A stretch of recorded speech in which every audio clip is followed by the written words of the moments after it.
What's happened, you bad motherfuckers? Uncle Joey here and Lee Syatt. Welcome to the church, New Testament. What's up, you savages? Uncle Joey here. It's Tuesday, the 8th of April. The year is moving fast, cocksuckers. What's up, Lee Syatt? I'm good, dude. Happy to see you. Happy to see you. You're looking good. You had good news last week. Yeah, dude. It's like getting into the clubs in New York. It's like my first experience trying to get past at places. And it's been a little bit of a grind, like a lot of a grind. But I got a good news from Broadway Comedy Club, so I'm excited. I'll be there a lot this month. And I'm a broken record here, but I just love being in New York, doing stand up in New York. I'm having a blast. Good for you. You sound like that song.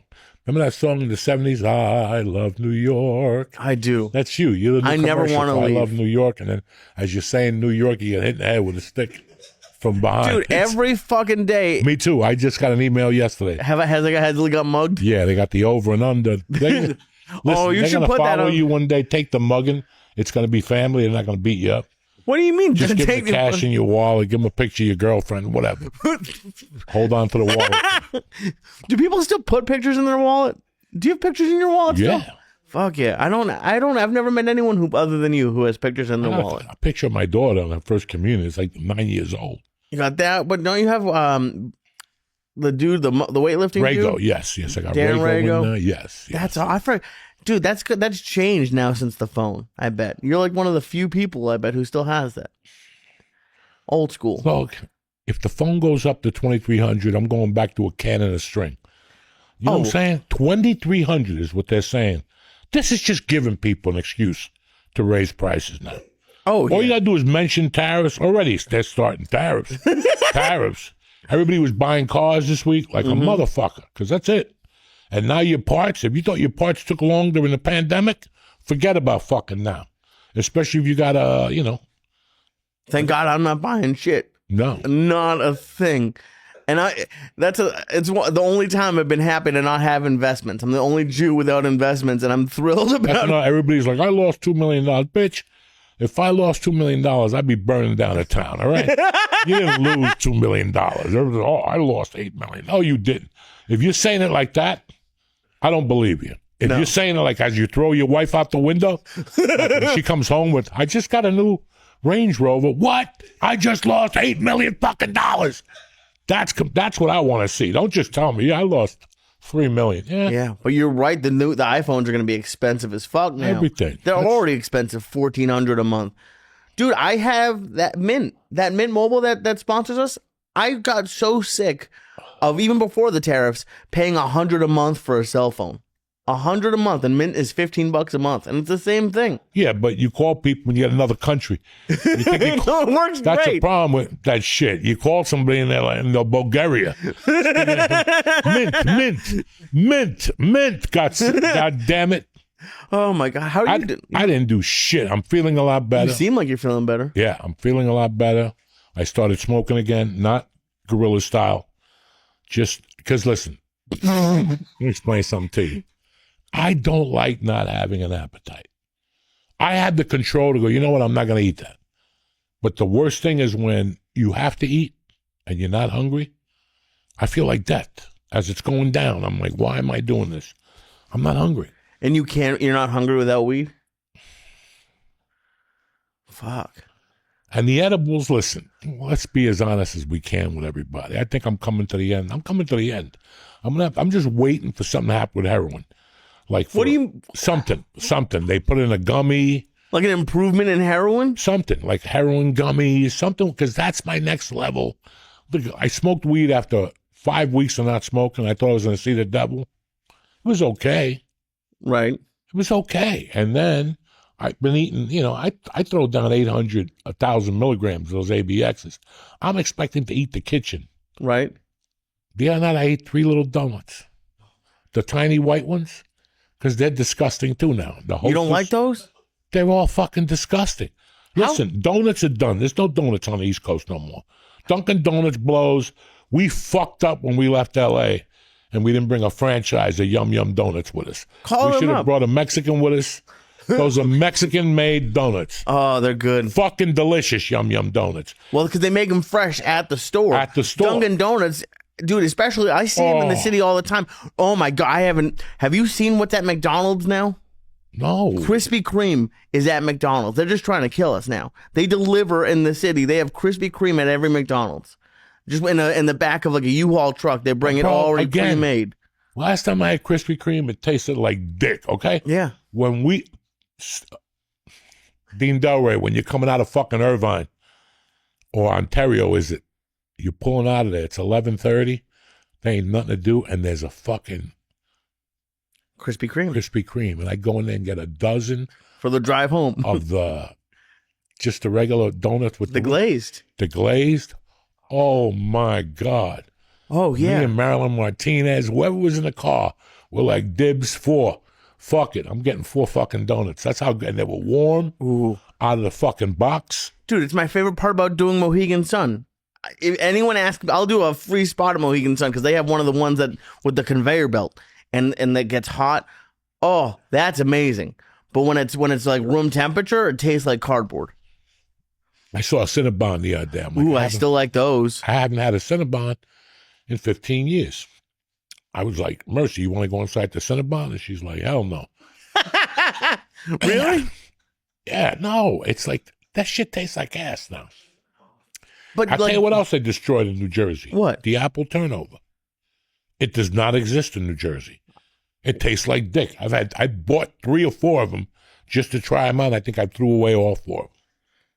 Fuck. So, but what about Carvel? Carvel, you don't go to just Carvel, get a little ice cream?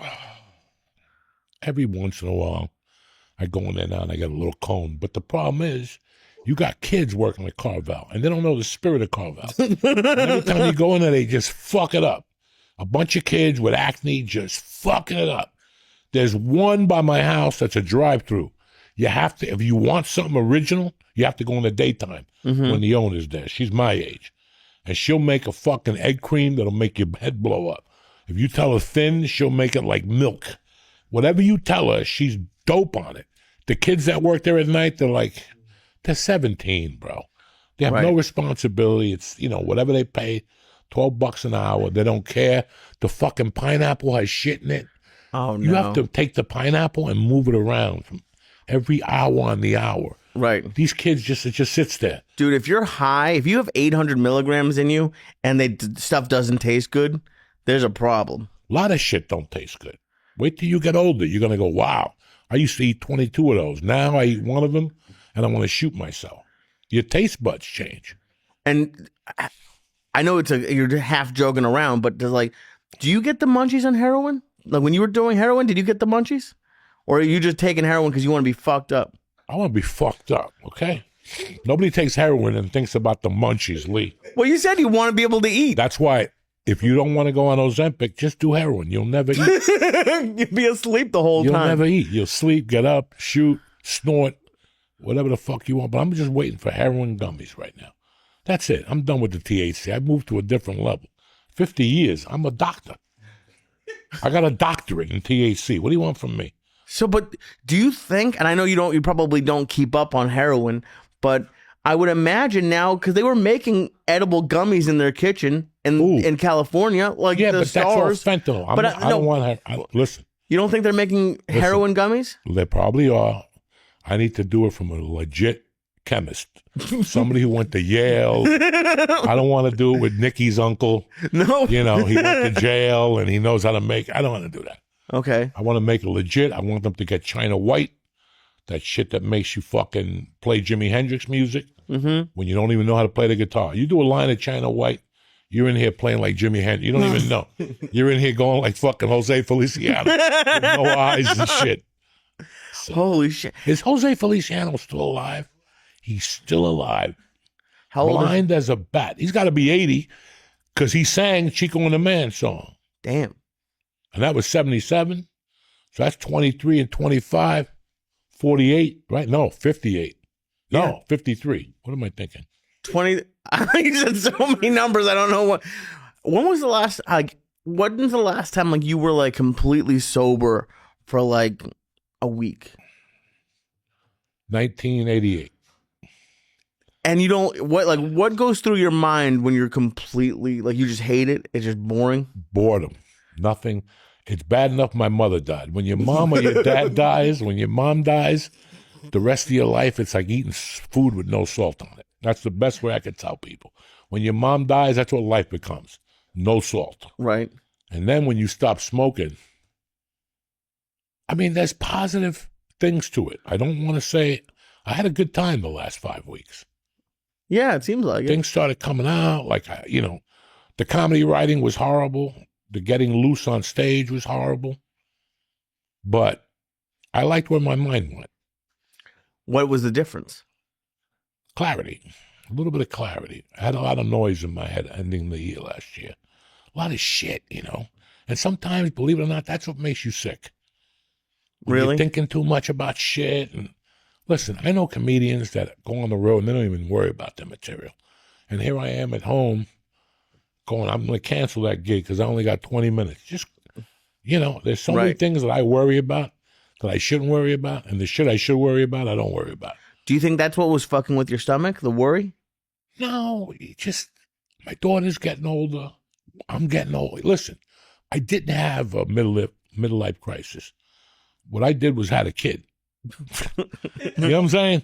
When you're 50, you go out and chase some 20-year-old hoe, and you crash a car, and you go back to doing blow, and you cash in your 401k, and then when you're 58, you go back to your wife begging, I'm sorry, like a fucking animal. I didn't go through that. I had a child instead of 50. So I knew at some point it was going to catch up. And I thought during the pandemic I'd have to deal with shit. But I did. But it was different. After I got out of the hospital the third time, I was like, what the? I'm certified old. That's it. Once you go to the hospital 3 times and you're 60, you're certified old. Your body takes a different turn. And I have to accept that. I got to accept that. And you have to accept a lot of things that you're like, fuck, I'm not going to work that. I'm not going to go out and buy Jordache jeans and get a tattoo on my hand. And I'm not going to do that shit. Right. I'm just not going to do that and get a Corvette to prove something. But I got to do something. I don't know if heroin gummies is the way to go. Listen, Lee, you're talking to me about serious shit? Of course I'm talking to you I'm talking about heroin shit. That's something in the future. That's eventually going to be fucking made somewhere. So what do you like? Are you talking like you want to have like a midlife crisis sort of? No. But I was just thinking about the fucking big question with me the last 4 years. It was what the fuck happened over the last 30 years. What happened those 23 years in LA? Right. How did I go to LA with a fucking horrible drug problem and leave there with a kid and a wife? You know what I'm saying? Like, it's just very hard for me to comprehend. The other day somebody came up to me and they were like, I saw you in this. And I'm like, I never did that. And I was wrong. I did do that show. Oh, really? Yeah. Like just little shit that I'm like, wow, I forgot a bunch of shit. And I just want to know.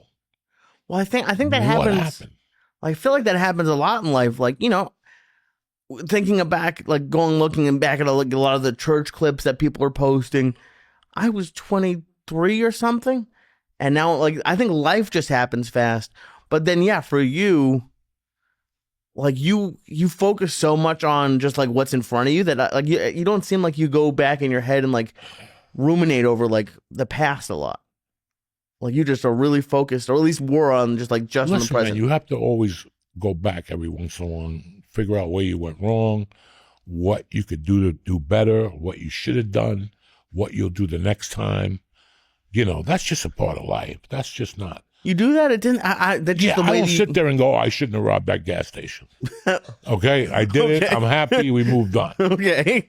But there's little moves. Like, you think about little things that you did that just fucking drive you crazy. Something you said when you were out one night, you shouldn't have said it. And you're like, what the fuck was I fucking thinking? Yeah. When you're on stage, you say something, and you're like, where'd that come from? You ever have that? You go on stage and you're in the middle of 20 minutes. You're having a great set, and then you just decide to just fucking say something. Yeah. And nobody catches it. Only you, but it drives you nuts. Only you. Nobody catches it. People just go, what the fuck did he say? You know, whatever. That's Right. it. But you know you said it, and when you walk out of there, you're like, thank God George or Lee or Nick didn't say, Joey, what the fuck came out of your mouth just then? Right. So I think about that shit. I shit in a bathroom. That in my house. I put that there purposely. The bathroom. No. Oh. I didn't build the fucking house, genius. So what do you put there? I put on the wall June 8th. Not wrote it out, but when I went to do this gig in New Orleans, they gave me a plaque. The House of Blue. I don't know what it was. They gave me like a plaque. June 8th, New Orleans. I hang that in my bathroom for a reason. Why is that? Because I bombed so fucking bad that night. And I want to see that thing every fucking day and go, what the fuck was I thinking? And then I bombed, and the majority of people, African Americans, and what did I do? Start doing African American jokes in front of these poor people. And then I had to walk out in front of all of them, and they all started hugging me and talking to me. And I'm like, oh my God, who's going to stab me over that black joke? I can't believe you kept the plaque. This is what was I going to do? Smash it? If I bomb that hard, yeah, you don't bring home a lot of shit. Like you're not really like a sentimental person. Like I'm surprised if you just knowing you, if you bombed that bad, I could just see you being pissed and like throwing it away in the hotel. No, I brought it home to remind me that can't ever happen again. Fuck. That cannot fucking happen again in your life or in the next life or in the life after that. You cannot let something like that happen. And it wasn't like an intentional bombing. It was a bombing when you're prepared, but you're overconfident. You just came from the store on a Thursday night. Right. And you think you're Johnny Bananas. Yep. And you fly in and you go up there. And it's your body language. Something about your body language. This motherfucker's coming out like he's James Bond. This is not going to work for this motherfucker. Yep. And they refused. And that's the way life is sometimes. And like, what does that do for you? Like just remembering it. Not to do it again, Lee. Fuck. And you and I both know I'm stupid because it's gonna happen again. Right. But in your mind, that sits there that it can't happen again. A bombing like that cannot happen again. Did you? Because at the beginning, did you like try to forget your bombs? Like forget they happened? And no, like, you go learn home have and to cry it remember? out. Dog, I've always gone home after my bombs and go, even when you have like 3 shows and you do 2 of them and the middle one bombs, you still go home and think about the middle one. Of course. You don't think about the 2 that people went off, you brought a girl up on stage, you took a tit out. They don't remember that. They remember that bomb. So you remember that bomb. And I would go home on coke. So I'd be sitting there, this is not going to happen again. I cannot bomb. I try to listen to the jokes. In those days, I would stop after the first show. I would tape my first show and go, this is worthless. I'm not doing this shit, you know? It's amazing. But it's cool. It's cool to like use that as motivation and like to think about that you still do that and like it still gets to you. It has to. This is what I was saying before the podcast, that as a comedian, as a lawyer, whatever you're doing in life, you have to work yourself up. And then you work yourself up and you think I made it. But no, now it's a different type of work that you have to do. Now it's counterintelligence, it's this, it's that. It's just so many fucking things. And you're like, when does it end? When do I stop struggling? You don't. You don't. You don't. Jay-Z sits there with black people jumping up and down around him. They're smoking blunts all day. At the end of the day, eventually he's going to have to go back to work. And he has to cut 12 songs on it, whatever. And it's just, I don't even know what my point was. The edibles hit me already. Do you think, me too, but do you think as you were talking about that, I was thinking about like what you started this with and like how like the goal of the last little bit has been to like figure out what happened. And maybe when like things were going crazy in LA, you thought you could, but you really couldn't look back at everything. So in 4 years, you did 30, 20, whatever years of looking back. Well, just to keep that in line with you, there's a line in The Godfather that I think about every 2 days. And it's as fucking real as it is. And I wrote it in my notebooks. It's written in a lot of my motivational stuff. And this is a fucking horrible saying. It's misogynistic. But it's true. Women and children can make mistakes. Men cannot make mistakes. And we make them. But if that's in the back of your mind, a lot, and listen, it's in the back of my mind, I still make fucking mistakes. But think about that line. Women and kids can make mistakes. Men can't make mistakes. That'll fucking kill you forever. Why do you think men can't? Like, what do you think that meant? You know what that means? That when a man is a man, listen, when you're 19, you think you're a man, but you're a fucking moron. Okay? And guess what? When you're 25 and you think you're still a man, you're a fucking idiot. And then when you're 32, you think you're really a gangster, and you're still a fucking idiot. It's like there's a certain time, like when you're 44, that you see the field a lot better. That's what happened to me. Once I got to 40, I started seeing the field and where this fucking game was going and what we need to do to keep this fucking march alive. Okay, and that's it. That's it. Is how we going to keep this drive alive. With the Giants, we're down 3 points. There's 3 minutes on the fucking clock, and we got to keep this drive alive. And now you're in your whatever 20th year in the league, and you've seen everything.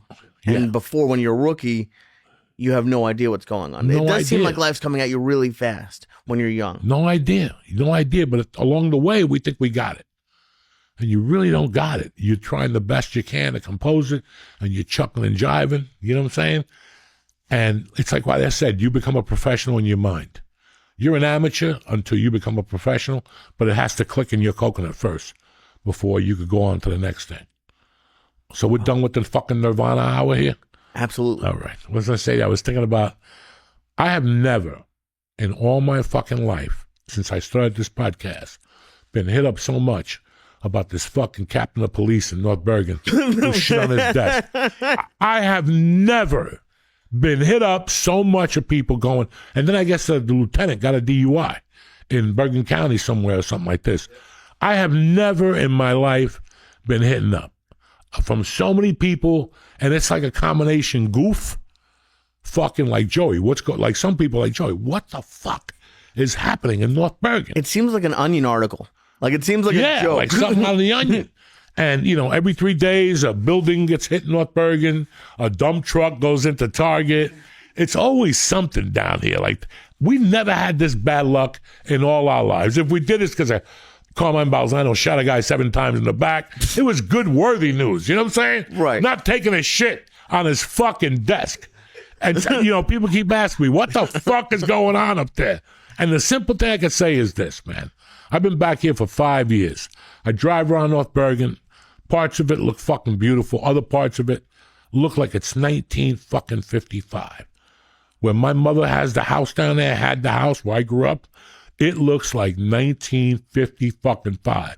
Today, I got a call from a friend of mine that lived on the edge of my block, Grace. And we were talking, and she goes, Coco, I went to visit a friend of ours, Lisa, who's also from that neighborhood. And she goes, I went on our block. What the fuck happened? I go, dog, they weren't ready for 2025. North Bergen just was not ready for 2025. They were not ready. Like right now, half of these New Yorkers are dying to move to Jersey. You move to North Bergen, it looks like a bomb hit it.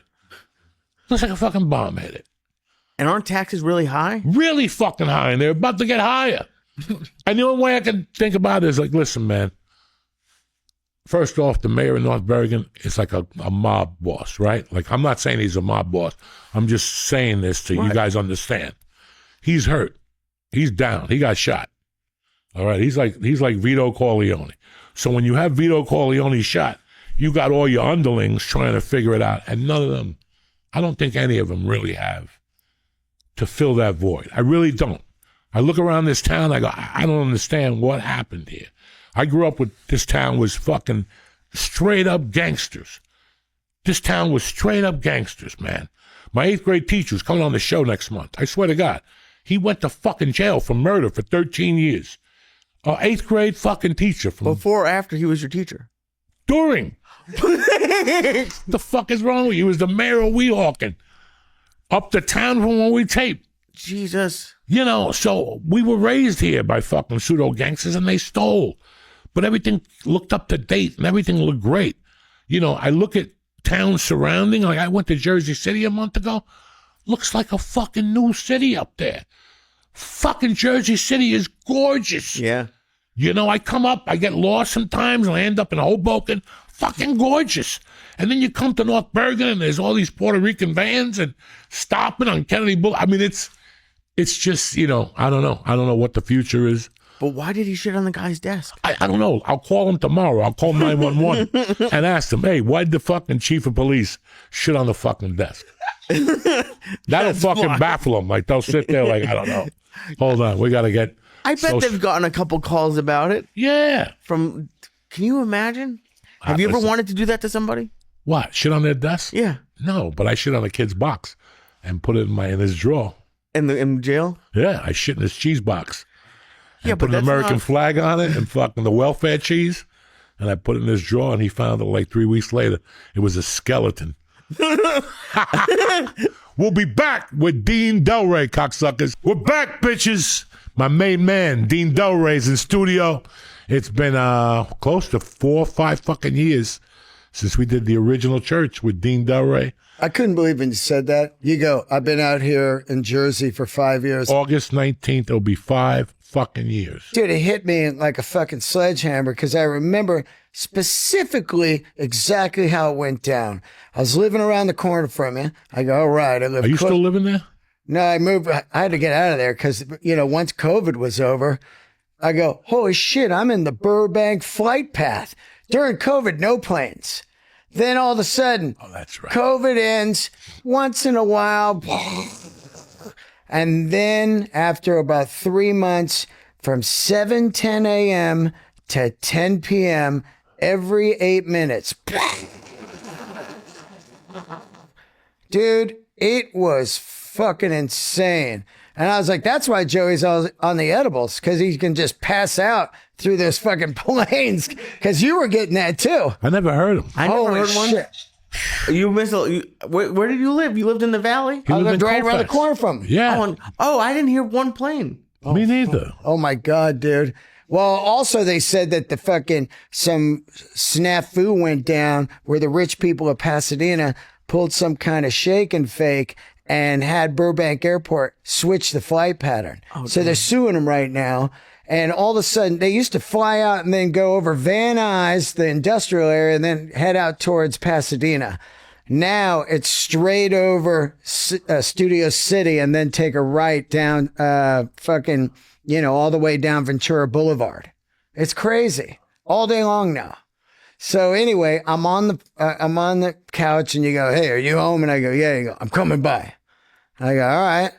So I'm out front, cocksucker. Come down. And you were just standing there, your Subaru. I'm out of here. I'm leaving tomorrow. I go, what? I mean, I was fucking floored. Floored, dude. Like the wind was taken out of me. And I go, what do you mean? You go, yeah, I'm done. Bought a place in Jersey. I'm out of here. And I still will never forget it because I was like, wait a minute. This is a guy I see every fucking day of my life. And now he's going to be gone. We went to tacos. Yeah, we went to We all went to tacos. 1986, which they're opening in New York. Ooh. Fucking crazy, right? Are they one of those guys coming out here, or they're just going to... I hope so. It's 2 white guys. No, opening up. I think one of the guys will come out. Yeah, I need those motherfuckers out here to show these peasants. Got to get the flavor. Got to get the flavor, yeah.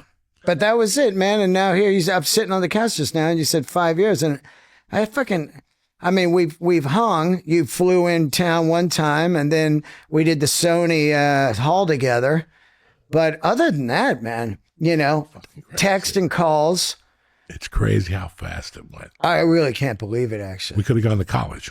Yeah. We would have been graduating this May, Phi Beta Kappa. Yeah. With 2 fucking things, told the comedy world to suck our dicks. Wanted bigger and better things. Sleeping in our own beds. When that shit happens, I get so angry. Oh, man. I get so angry when I go, that was 5 years ago? Yeah. I could have joined the Army. I could have been out right now with insurance and benefits and fucking a new haircut. No, I'm wasting my time in South Jersey. Also, you could have been dead. Yeah? I'm telling this bit right now. I'm at this age where I go to a big party. I just went to one of Jerry Cantrell's from Alice in Chains. I'm looking around the pool. The sun's out. I'm like, oh, I'm at that age now. A couple months, they go, yeah, Steve died. You go, I just saw him at Jerry's party. That's the age we're at right now. No Right? shit. No shit. Yeah, it's fucking scary. shit. I just saw him is going to come out of our mouths a lot in the next couple years.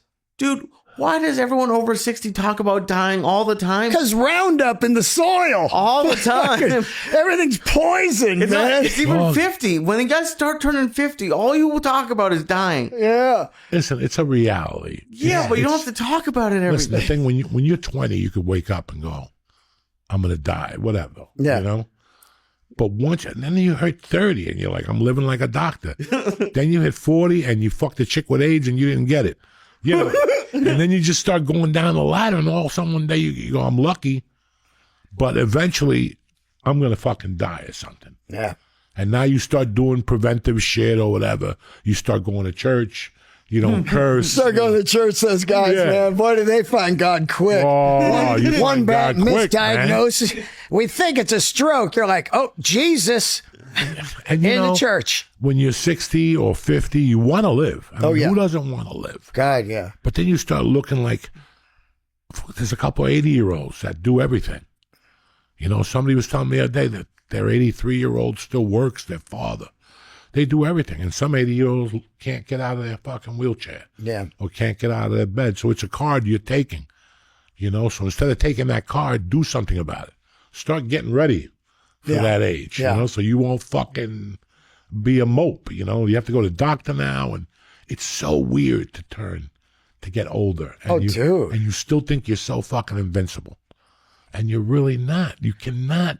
Like, I went to a New Year's thing and people were doing coke. Oh, my God. Okay? Wow. I was watching them do coke and I'm like, I couldn't handle I couldn't imagine. a fucking line of that now.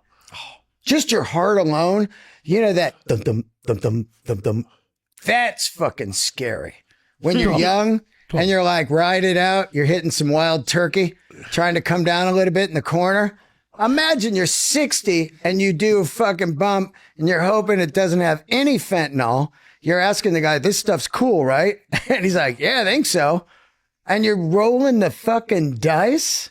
Can you imagine being 65 doing a lot of coke and dying from fentanyl? Nope. And you were running a marathon last month and you're like, God damn it. Yeah. I just saw him at Jerry's I party. just saw him at Jerry's party. That's going to be the callback of my set this year. Holy shit. So insane how you look at that. Like, listen, I'm going to be honest with you motherfuckers. On the way up here, there was a little bit of traffic and I'm trying to get around cars and I made the biggest mistake. Yeah. I put on Judas Priest, Oh. Hell Bent for Leather, the album. And like song 3, I thought I was going to crash the fucking car because there was just too much going on. Yeah. Guitars and cars and people yelling. And I'm thinking about Halford when he fucked a hairdresser in Chicago and he busted his O-ring and his ass. Did you read his book? Yeah. Oh, my God. Whoa, what a book, huh? Oh, my He God. lays it out there. Dog. And I always liked him. I didn't care if he was gay. I don't care. I knew he was gay the first time I laid eyes on Dude, that you and I are from cities, and you saw, especially San Francisco, I saw guys all day long, the denim with the chaps and that hat. When you got that leather hat on, Yeah. we know what the fuck's We know going what on. time You it don't is. wear that hat unless you're out ass chasing. You know what I mean? That hat. And it didn't bother me ever. I was like, this guy looks fucking badass. He's out there full leather, gay daddy. And he's looking at the metalheads going, if you only knew, you know? You only If fucking you only knew. fucking knew. When I knew he was gay the first time I saw him because he had a whip. Yeah, he had that He whip, came out remember? with a fucking whip and he's Yeah. whipping the fucking floor. I'm like, oh, this Yeah. guy's a great gay guy. Yeah. He's a great fan. He must be great at parties. He's unbelievable singer, man. He's still still right out now. there. Oh my God, come on, He's dude. still out there. I had him on the podcast, Joey, and I was telling somebody a couple days ago, Brian Slagle, the owner of Metal Blade Records, he has a metal podcast. So I chose my song was Screaming for Vengeance. But I was telling this story. I interviewed him, and the most professional guy I've ever seen. Every couple minutes, he uses your name. So you'll be talking, he'll go, you know, Dane, the first time I saw Zeppelin, Dane. He'll use your name, fully engaged, man. And for 2 hours, just your name. He remembers shit. He's not punching it at all. And this guy's like deep in his career. He could be like, who the fuck is this? I'm on a TV screen. You know what I mean? But no, killed it. Well, that's part of being a singer, that articulation. Yeah. That's why I always said, if you're a comic, you got to watch singers because they're doing the same thing we're doing without music. Yep. They're getting to the fucking audience. And if that's what it takes, but it's just, I don't even know what we're talking about besides Well, Halford. He's my favorite. Like, okay, I was talking about metal singers. So I love Bon Scott, of course. We know I love Bon Scott. But when you get down into metal, you got Bruce Dickinson, Iron Maiden, right around that time, right? 82, Number of the Beast. And then you have Rob. And when you listen to Rob, how fucking crazy he is on that live record, you just go, it's Rob. That's all there is to it. Victim of Changes, Sinner, Green Man Alicia. That's a great fucking album. Unbelievable. I still listen to it from time to Unbelievable. time to lose my fucking mind. Oh, Unleashed in the East. So I went. It was so intense in the car. I had to switch to the Smiths. Yeah. Oh, the Smiths. I had to switch to the fucking Smiths. I was like, and I'm thinking about you when I'm listening to the Smiths. Yeah. Because there's something a lot of people don't know. When you're raised in a city, you know, you just go for a beer. George is going to laugh. You just go for a beer. Then one day you move to Colorado and you move to a college town like Boulder and they have beer and then they have 3.2. Yeah. It's like a different alcohol level. You never heard of that? Oh, no, yeah, the It's higher lower. alcohol. Yeah. So lower. It's lower than beer. Oh, wow. Near 18 beer. to 21. Was it called Near Beer? No. Budweiser made them. Oh, wow. All those companies had it. 3.2 beer. Wow. And they sell it. They used to be a club called Pogo's, an 18 to 21 club. And I remember, dog, I'm driving, listening to the fucking Smiths. Yeah. And I'm, dog, you know, you don't know what's objective in your memory. Yep. The girl was from Cambridge, Mass. She worked at Abo's Pizza. It was Abo's Pizza, a driveway, and then downstairs was Pogo's. This chick was so fucking hot. I had just moved to Boulder. I hadn't met Kathy King yet. Within 2 weeks, I already know where to get a package. I'll never forget this. Like only I could. It was all weed heads, but one of the weed head goes, I did coke last night. Well, can you get some? He's like, yeah, 50 a fucking half gram. All right. So I'll never forget, I went to the pizza place. She started talking to me, real cute girl from fucking Cambridge, Mass. Forgot what her name was. First girl, like maybe the third girl I met in Boulder. We're talking, and I go, what do people do around here? She goes, well, I'll be at Pogo's tonight if you want to join me. I'm like, bitch. I went home, took a shower, and I saw my buddy Ed. They gotta get me a half gram of coke. I went to that thing. She's surrounded. She's an East Coast girl with strength. She's got like 6 gorillas around her. And I went in there like Carl Hall with that half gram package. That bitch went to go. She was ready to go when she saw that little package. Travolta style, staying alive. Fuck yeah. Just Not even, split the line. No conversation. Excuse me. She saw that pack, and then you just turn around and start walking, and she walks right behind you.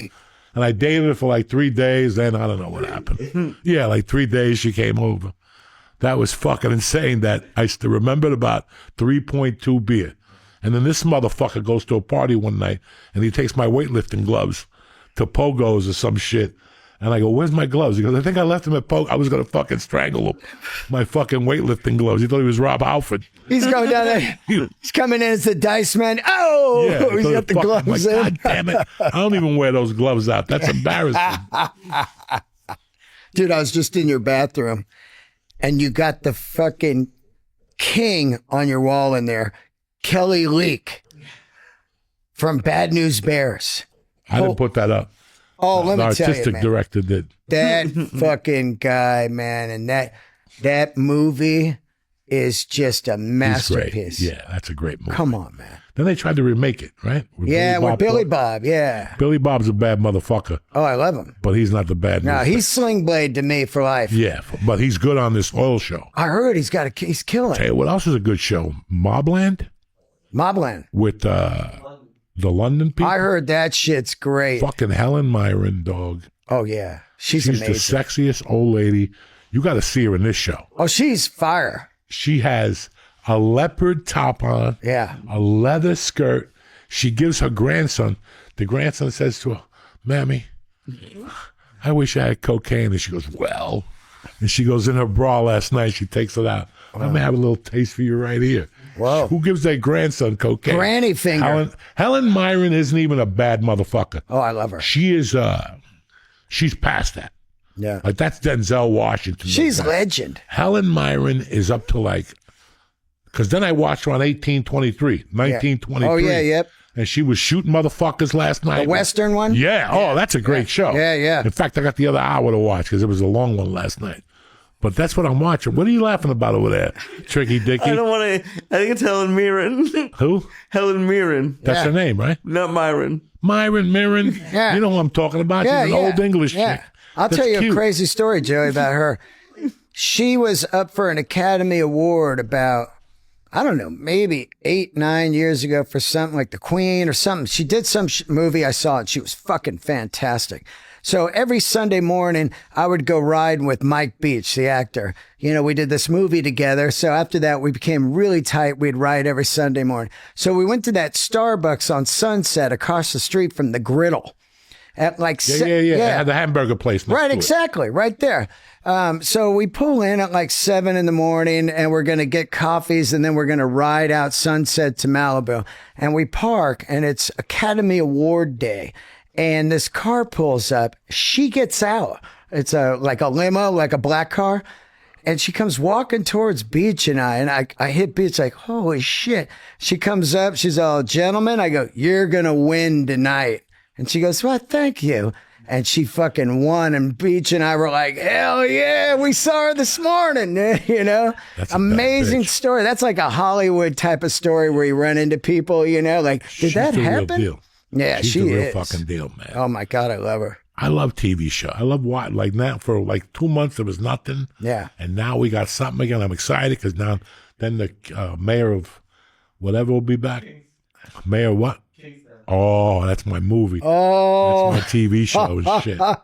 I still haven't watched TV in like 16 years. Really? You still gave up? 3 shows: The Wire, Sopranos, Breaking Bad. Those are the shows I've I'll seen. tell you what, man. I hear it's great out there. Yeah, it's pretty good now. I hear it's good. Finally starting to pick up, but I've watched The Wire twice this year. Oh man. In a year, I've watched the Yeah. series. It ended. I gave it a week. I'm like, I got to go back. Oh, it's fucking. I got to go back. I don't phenomenal. understand. It is some type of show that. Listen, I love The Sopranos. I had The Sopranos on a couple days ago, just laughing my ass off. Yeah. But that Wire, that fucking Michael B. Jordan, Yeah. as a young kid, he's a fucking kid on there. Yeah. He's dead now, right? He's what? Did he die? No. Which guy Black died? Panther died. Yeah, that's right. Black Fuck. Panther died. was- Macambo forever. God, well, that's awful. That's awful because he was Awful. great too. I just watched him as Jackie Robinson. Yeah, that was Oh, a great movie. man. That's a great fucking movie. Awful dude. That guy's gone, man. 37 or something, just a baby. Man, But fucking The Wire. The Wire is just come on. the cops on there, the English black cop. Yeah. He's also, I just saw him in something else. They have a bunch of people from The Wire. Dominic Lombardozzi, the detective with him, just the gay cop. The one Dude. that you see, the captain, the chief, you see him in a gay bar one episode. The crackhead lady. The crackhead, the Come on. guy Bubbles. Unbelievable. This show, dude. I remember I went to a meeting. Is it on HBO or Netflix? HBO. So I go to a meeting. You know, you go to like HBO, right? I go to a meeting. I'm in there trying to pitch this fucking show back in the day. And when you're in the lobby, they're like, oh, if you want some DVDs, go ahead and take them. They got all the box sets there. I just brought down a fucking like duffel bag. I'm like, all right, I got The Wire. I got The Sopranos. I just grabbed them all, you know, and just fucking would sit home and watch that shit on the weekends on DVD. Back when you had the player, you fucking put it in I the... still got my DVD. Fuck. Fuck yeah, because I told my wife, we have over, I don't know how many goddamn movies. Yeah. I got a ton of movies. Oh my God. I'm on the Criteria So you- channel I now. have thousands. Really? Thousands? I At your used to place now? They're in my mom's place right now. But yeah, I would go to like a place and get used DVDs all the Yeah. time. Yeah. Newberry Comics for people like in or Amoeba? FYE. Amoeba. All Amoeba for sure. Amoeba. I would go, dude. I went to Amoeba and buy like 12 at a time. Yeah. because they're like $4. I Yeah. stopped going on Amoeba, guys. Oh, yeah, why? Because the money. It's a demon. You go in. Oh, it's The amazing. money you like- spend in there is absurd. And then you buy shit you already have. You buy. How about that? How about when I cleaned out my office? Me and my daughter took out 11 albums that were doubles. Fuck yeah. It's like, Dad, do you not forget I had so many good albums that Yeah. are still doubles? That happens to me all the time. I go in, ooh, Saxon, denim and leather. I don't think I have this. Something, yeah. Fuck yeah, I have this. I fucking obviously You own know what's this. crazy about Amoeba, though? Yeah. I was looking for a particular album, and I went online. Everybody had it for $100. Yeah. I went on Amoeba, and it was $6.99. I became a fan after that. Well, yeah. The owner lives in my building. Yeah, that's crazy. I run into him. I couldn't even believe. Are they still right there? Yeah. On Sunset Boulevard? they moved. Yeah, they moved to a new place right across the street from the theater. I haven't been to it yet, but I know they moved right around when we left. You know, Frolic Room where you just fucking pound the Stoli Collins for $3. Yeah. Fucking get DUIs. Right across the street from there. What's the theater next to it? Like Seinfeld sometimes does big runs in there. They do Broadway plays. It's right there on the corner. It's beautiful. Arclight? No, That's a different one. Next to the Fonda, kind of, I forget what. There's Pep Boys there, and then there's that theater. Yeah, I know what you're talking Yeah, it's a famous theater. I forget. They do like plays there. But yeah, man, they moved in there, and it's real nice. And the owner lives in my building. He's got the Berkeley one still. San Fran one's gone. Oh no, it might be still there. Yeah, it is still there. He told me. Yeah. You know, I was this weekend something happened that I would have been excited for Yeah. 25 years ago. Now I'm too old to be excited. I saw some of the tape on it. It is what it is. I'm so critical of myself that when I see somebody, I'm expecting the album. Yeah. But I don't know if you saw Rat got back together. Who did? Rat? Yeah. Oh yeah, Warren DiMartino. Yeah, They're DiMartini doing and him. the thing back. And I watched some guy put it on Facebook, and then I went to YouTube to find more stuff. I didn't see Back for More, Right. but I saw Round and Round and something else. Yeah. I don't know. DiMartino could still play that fucking guitar. That guy's a smoker. He's a fucking animal. I didn't know they had Carlos. Yeah. They had 'Cause Carlos for a long I talked to Rudy time. today, but I was just, it's so weird how every summer I go, I'm going to go to a concert, I'm going to go see this, and I'm like, Yeah. fuck that. Once I look at the price tag, I'm like, fuck that. And I got to walk I got to get you in the Sphere. This is going to be your last concert. to see the Dead. You got to I go. want to go see Have you that. been to the Sphere? Let me just tell you something right now. After you go to the Sphere, you will never go to another show. You're going to go to your local town, whatever fucking venue you got, and you're going to be like, oh, because this thing is like VR goggles on 1,000. Did you eat the mushrooms? Dude, I'm doing a bit right now where I'd say, I got there with the mushrooms. I get in my seat. The band goes on. The screens come on. And I go, oh, fuck no.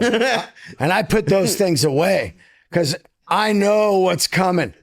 It is so radical of a venue. These visuals, I don't care. You got to be a seasoned tripper to be able to handle what's going on with these visuals. I've never seen, first of all, this venue is only like 6 months, a year old, which means they've been working on this for the last 5 years. I don't know where the fuck this stuff came from, but they went from way back here, the 2 screens, to you're living in the venue. It's like, what the fuck? At one point, I'm watching Dead & Co., and, they've got the San Francisco Bridge and shit, and you're like, whoa, this is crazy. And a satellite flies over your shoulder. And you just go like, whoa, fuck. I mean, dude, goosebumps, scary, amazing. One of the greatest things I've ever seen in Who my else did life. you see perform there? What's that? Who else did you watch perform there? I saw U2 on the Octung Baby record. Unbelievable. So I've gone 3 times now. 2 Dead, once U2. And man, each time I go, this is fucking unreal. And the Dead just got a residency there. Yet they do like 16 shows or, 6 weeks or whatever, 3 a weekend. And I'm telling you, you don't even know the band's on They are the music to this psychedelic ride. Some of the greatest visuals you will ever fucking see in your life. At one point, they got a giant fucking bear and it's walking and it turns into 100 pieces of acid, the sheet acid, and it's floating across the screen. And then the sheet acid just blows up and the bears are coming at you. And you're just going like, what the fuck? I can't even tell you, Joey. I couldn't exaggerate how radical this fucking venue is. After that bear turning into acid, You have I'm to going. go. Yeah, I'm gonna go. I mean, just a flight in, I'll get us in. You sit in a great fucking seat. The place is not giant and it is insane. what's the seat in there? It holds a lot, but feels small. It holds like 16,000, but it feels small because it's a ball and it's just a wall. It goes straight up the seats like this. And then there's a floor, but I sit in the seats and you just get this whole fucking thing, man, that I can't even describe it. Does it matter where you sit? It doesn't matter where you sit as long as you're not on the deck 101 back, because then there's a hangover that you can't see the visuals. Other than that, though, every seat in the house, and then it has something like, 10,000 speakers. There's speakers in your seat, everything. It sounds like a record, man. The sound is the greatest sound I've ever heard. And I'm telling you, I only go to the Sphere now. It's A me. lot of people performing there now. A lot of bands? Yeah. They got the Eagles. They got U2. They have Dead & Co. But I think it's Backstreet Boys or whatever just announced they're doing like a run there, which would be wild. But what I'm waiting for is like Tool. I think Tool in there would be fucking insane. And then we got to get Gilmore or Roger Waters, one of the two in there. And if we could give them $1 billion and do one last run, hate each other, but stay on the sides, the greatest of all time will be Pink Floyd in there. Of all time. There will be nothing that will come close to it. Yeah, because they did all that shit. They already. did all They that did that shit. shit 40 years ago. They did that shit when you were making Nobody it. even They're in the fucking back making, flying pigs and planes flying over. There was no screens. They were making that shit in the backyard. Dog, that was. Fuck. It's crazy how they did that. They did that. They did that with The Wall because that first song has a plane flying. It crashes right into come it. right into the fucking thing, and I was like, and I did some heavy duty acid for that one. I was 16. I was mentally deranged. I was a mental midget, and I was fucked up. Where'd you see that one at? Nassau Coliseum. Yeah, that's right. Because they only did First like night. 14 and Yeah. 14 shows. Yes, yeah. Yeah. First night, and I was fucking. I left there going, what the fuck was that? Creatively, when you go somewhere and see something that you go, how did they even think of that? Yeah.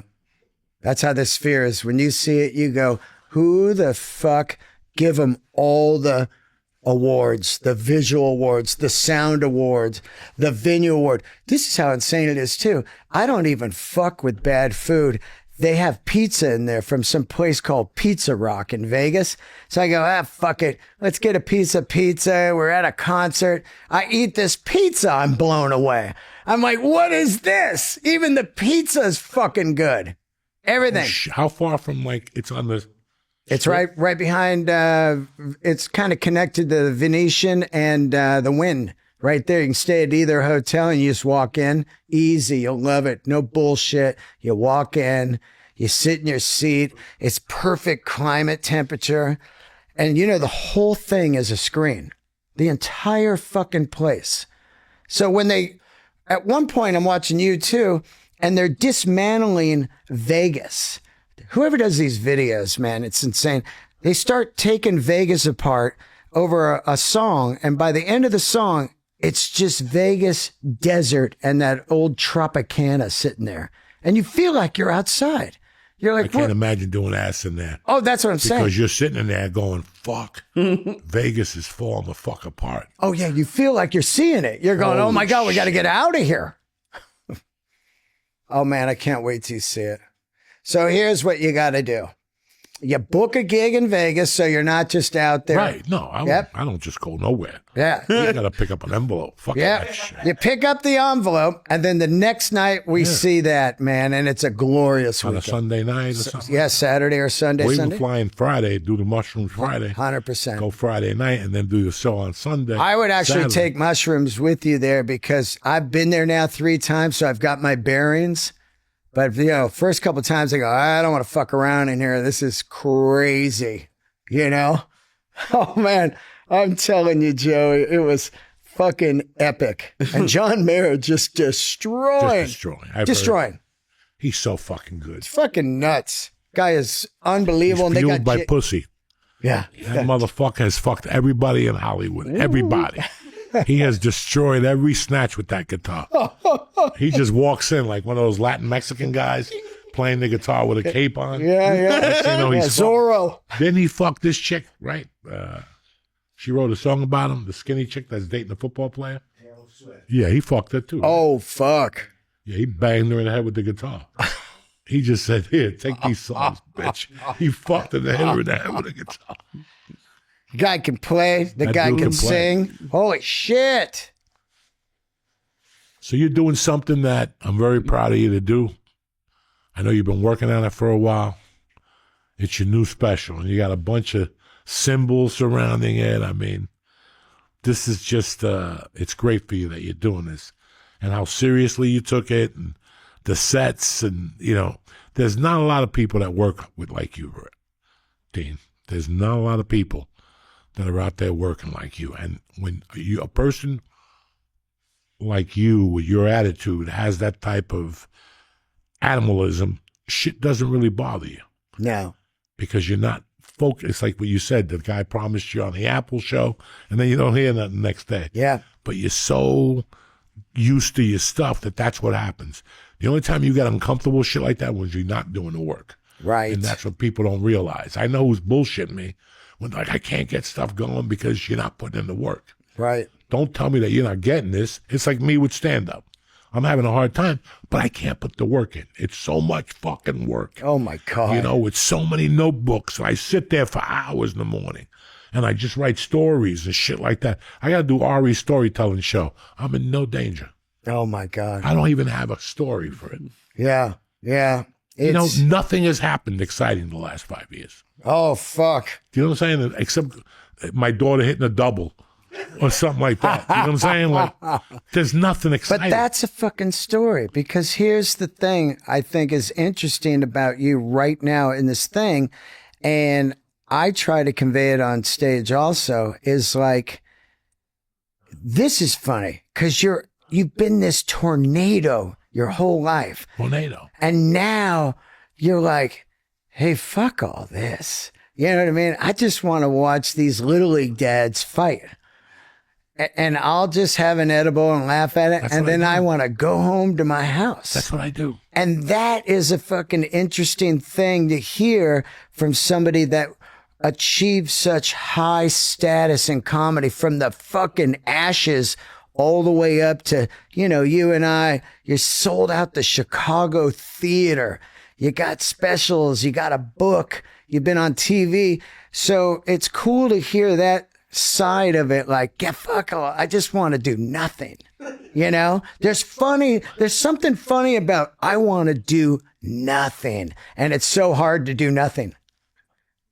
Dog, I get up in the morning and I try to be like Johnny CEO, Yeah.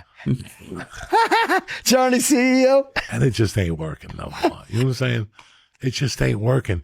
I used to wake up with this fucking voice in my head, you're gonna go out there and make people suck your dick today. And I go to Facebook, I'm like, I'm not even gonna write it on there. Yeah. Because they're way beyond that already. They're still fucking in the woke world. Oh my God. Yeah. Can you imagine that on Facebook today? That would set Facebook on fire. What's that? That post, the people on Facebook are old, I don't think they could handle that today. What's that? You saying Look, get ready to have the day suck your dick, like all that I stuff. used to say it all the time. I know you Yeah, used to. Yeah, yeah. I'm saying now. And I can say it now, but the only thing they don't let me say on Facebook is like, I'm in the mood to stab a motherfucker. Oh, yeah, my yeah. God. Oh, Don't write shit. your letters. You can't use violence on. What the fuck? Yeah, you're suspended for 2 weeks. High 'Cause school that's what shit. happened to me. Yeah. Stabbed 3 Puerto Ricans, suspended for like fucking. Yeah, yeah. I'm like, fuck, you can't even stab a Puerto That's Rican. just a saying, man. But it's so weird how. Listen, and I've said this for years. I've tried to duck it. Dean, when I went to the Comedy Store and I sat on those stairs Yeah, and I said goodbye to the building yeah, and I rubbed my name on the wall, I knew. yeah, I knew that this was going to taper off because that was my bread and butter. That was the nucleus for the Yeah. last 23 years. That was home base. That was everything. that's the cocoon, And when I wasn't there for those 6 years, I improved, but not really. I right? wasn't doing much. It's not that I went back there in 2014, and then when you're around those type of people, you grow. Oh you know, yeah, you got to rise You grow up. quick. You got like a month. You got to follow Delia. You got to follow this one. Yeah. Once you learn it, now you got it. And once I got on that plane and I said goodbye to the store, I always knew it was going to be weird because in my mind, I knew I wasn't in the major leagues anymore. Yeah, I'm in the major leagues in my heart, but in my mind, there's no way, I'm in that level of people will never understand those 4 years at the Comedy Store, the last 4 years for me. incredible. I always looked at the first 4 years as my college, but it really wasn't. It was the last 4 years where it Yeah. became like you had to go up there on your fucking A game, like 4 espressos, Yeah. fucking 2 joints, an edible. Like I had to have a plan to go up there. It was my A game. You didn't know. Yeah, You didn't know what was going to happen. I still remember getting angry up there, like motherfuckers dropping in. You want to drop in, bitch? Oh, yeah. I'm going to make your life a fucking living nightmare. I'm going to show you why you got to work it in this bitch. And they would leave. I just saw that Judd Apatow made a comeback 3 years later after I buried him at that fucking store that night. And then he started going to Largo with all those Largoians. You know what I'm saying? And the other night he went back. He was looking around, I heard. He was looking at the lineups, making sure the boys are fucking, the gangsters weren't in here. He don't like that. He don't like following that heat. Well, it's a different animal. Yeah, When it's you a were weird- coming up, and when I started there 15 years ago last month, I tell people you don't understand the hazing and the radicalness and the brutality of you've got to kick ass. You can't go up and go, where are you from? What do you do for a No. living? You can't do any of that shit. Are you So- married? yeah, Listen. somebody go pull fuck you yourself. aside and go, what the fuck are you fuck doing? Are you doing? Yeah. It's like, It's a different machine now. And, there's guys like me and Hinchcliffe and Gerard Carmichael and Melissa Villasenora, Tony Baker. These people, when I started, you're just there till 4 a.m. You didn't leave because if you left, they were like, that guy doesn't want it. 4 a.m. 4 in the morning. Yeah. Yeah. You So, walk the Pink Dot, yeah. get a sandwich, and walk back, and then sit there and talk to Eddie Griffin about how Bruce Lee fought 100 samurai the night that he died. And you got to sit there and go, wow, this is interesting shit. Yeah. How many cocktails did Eddie do? Fucking hysterical. It reminds me of when I stopped music when you told me that story because I thought about it. I talked about it on my podcast yesterday. 2 days ago, Genghis Khan announced that they were closing after 40 years. No. 40 years, dude. And you and I know it well. Done I used to comedy. stand up there. Exactly. They Exactly. had a good egg roll for a while. They had a great pot sticker. Yeah, they had a good egg roll Yeah. for a They while. got good parking. Yes. And a cool little room on the side. Genghis Khan is going out of... So check this out, Joey. I play music 25 years. And on the last 10 months of those 25 years, I did a kind of a world tour, playing all over America and Europe and stuff. And when I came home, I was like, in my mind, I was like, this is kind of it. People aren't buying music anymore. They're downloading it. CDs aren't selling, And so I get booked at this gig at Genghis Khan.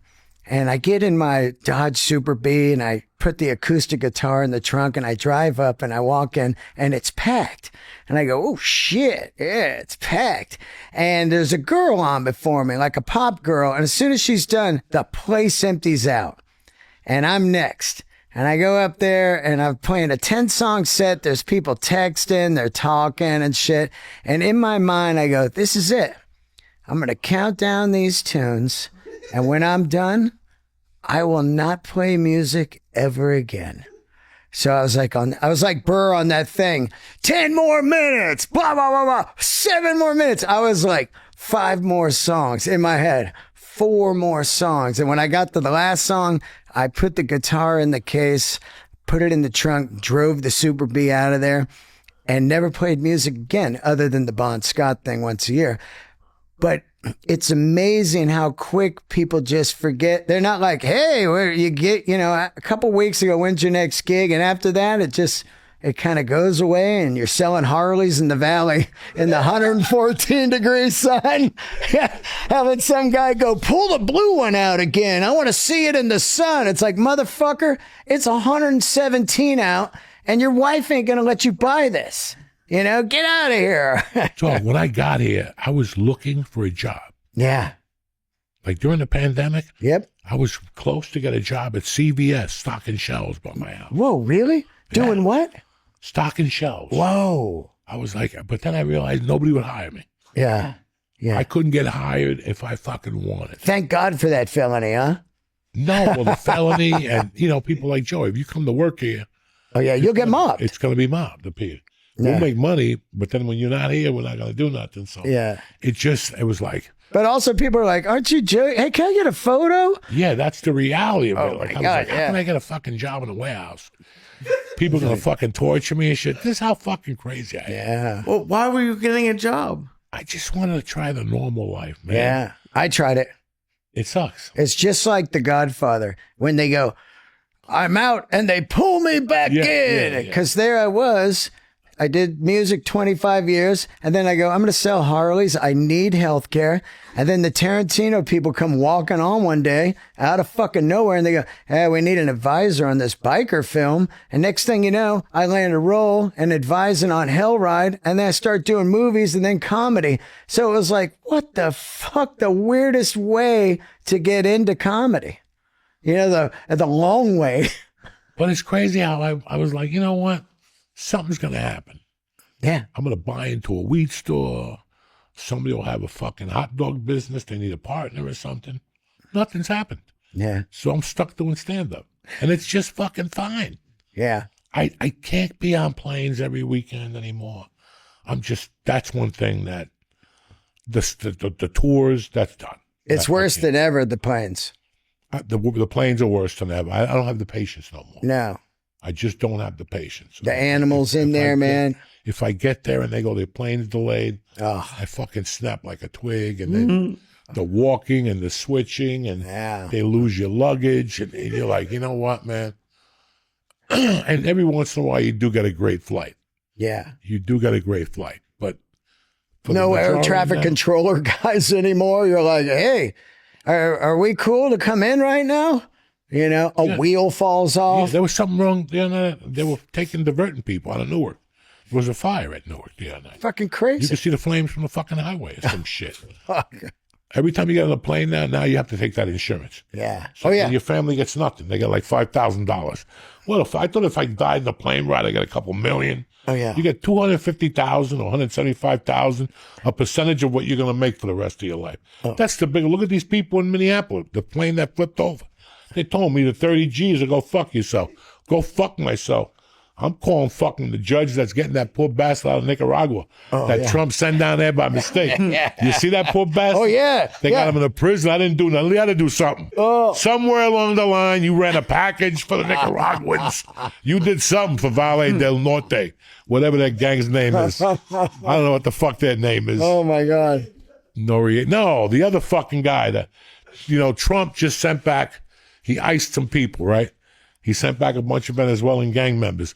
Well, he took this dude that was like a UPS driver in Minneapolis. And the judge told him he's got to be back by Monday. And they're like, listen, that ain't going to happen. That prison owes like 40 G's deep. By the time they find him, he's been raped already. God knows what's happened to him. You know what I'm saying? Yeah, we got some crazy times. Really? He's staying? Yeah, because it was on 60 Minutes last night about the tattoos. Yeah. And how they found this guy had a flower tattoo over a crown. And he was like my favorite soccer player. And they're like, knock it off. You're a fucking gang member, cocksucker. How long did it take you to work on this special, Dean? Well, I was, the first half of the material, I was kind of working up to do Conan for my second time. And then COVID hit. So it was a chunk about my back. And I was just going to go like an Al Magical style, which I really like his style, where you pick a topic and that's the thread of the 5 minutes. And from there, Burr started touring.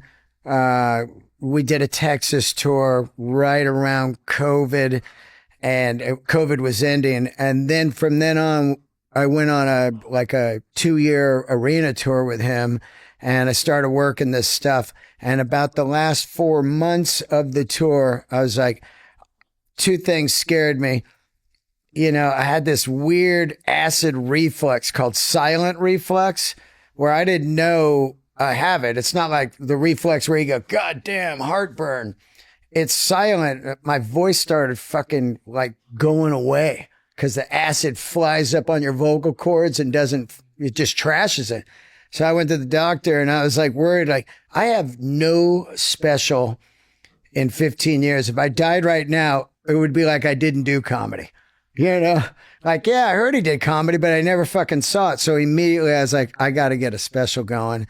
And I really felt ready. And I remember Dave Attell telling me, he's like, don't rush it, you know, because once it's out there, if it's a piece of shit, it's just out there forever.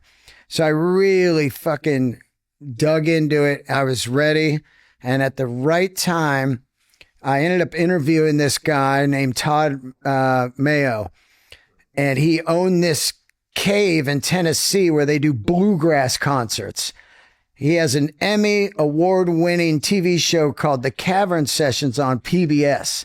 It's like the other show, Austin City Limits, but it's bluegrass.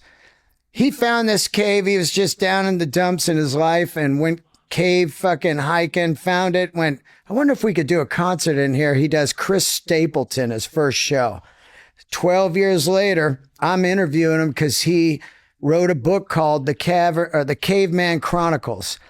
Mid-interview, I go, I got to shoot my special in there. He goes, man, we've always wanted to do comedy. Let's do it. And a month later, Bill Burr, myself, and Marcus Price, who directed it, flew out there, took a full gamble. No one's ever done comedy in there. We don't know what it sounds like. We don't know what it's going to be. And it's an hour and a half outside of Nashville, which at the time, if I knew that, I would have been nervous too, because it's in the fucking no man's land. And these fans got to come out there. But they came out, 2 shows sold out. We shot the special. Marcus killed it. Bill produced it, financed it. It's self-financed. And it looks fucking insane. And it's the best thing I've ever done in my life. I absolutely love it. I don't care if it's one of those ones you could trash it with your comments and I'd be like, yeah, it's not for you. It's just, I love it, you know? So yeah, we got it. We shopped it. I was like, here we go. We're going to shop it. And they're going to be like, what the fuck? The $1 million special. No one called us back. No, Netflix. We couldn't even get him to look at a 1-minute clip. And this thing's phenomenal. Like if I was Ted or whoever the head guy is over there, and somebody said, you might want to look at this, I'd go, I don't care what it is, just buy that because they're going to click on it with just the look of it. The look of it, yeah. Just the look of it. Everybody that sees it, they go, what the fuck? And, you know, nobody's really done a special that looks like this. We're in a cave underground. It looks like fucking Mars. It's insane. And at one point, a bat flew over. I was like, oh shit, a fucking bat. You know, like in the cave. It's a real cave. It's not a Hollywood fucking lot. People are in there, and there's one door in, one door out. Anything goes down, you're fucking done. And then we had all these cabins there and yurks and tents, and people flew out and camped out there, partied for the weekend, and came into the show. It was goddamn magic, man. And now it comes out on Patreon when? It's on Patreon right now for 10 days, and I put it on there really for my Patreoners that really helped me through COVID, man. Without the Patreon, I would have been fucking on the streets.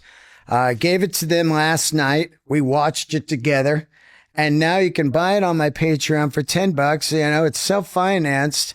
So anything helps. And then I drop it the day we hit Austin, April 17th, the Paramount Theater. I'm dropping it on YouTube for everybody for free.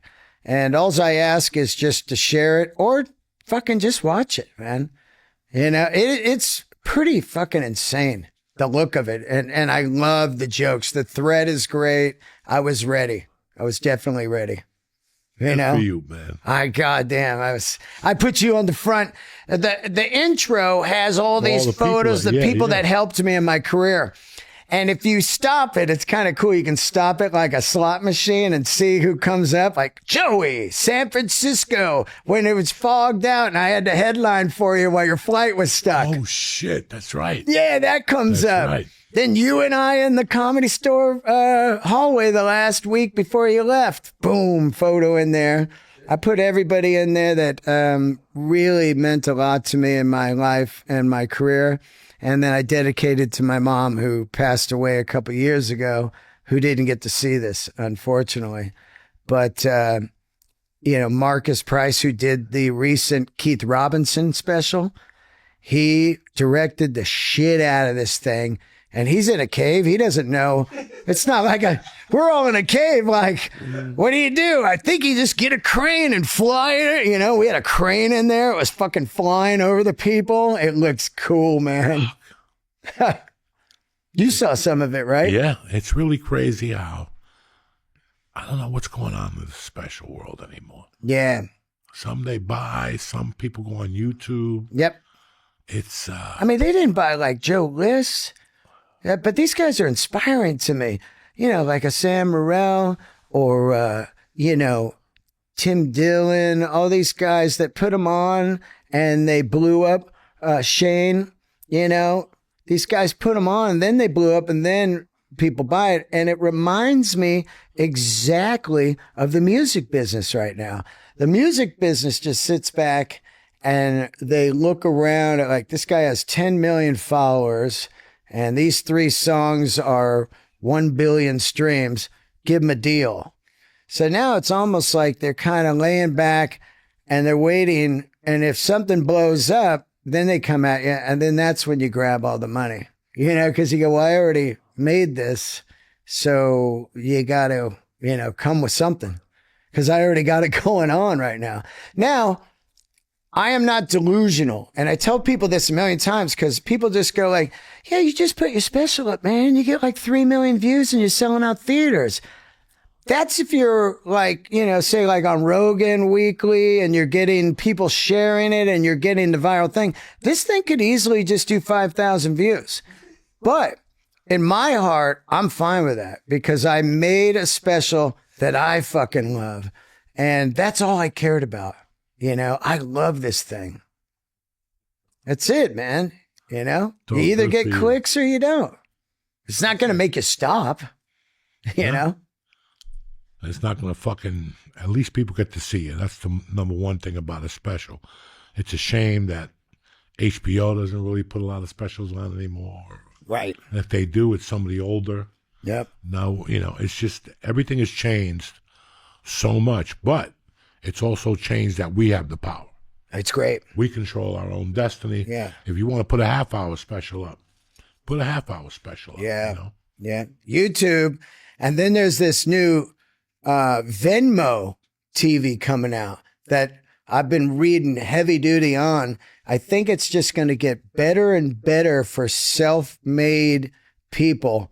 So Venmo, what they want to do is you have your platform.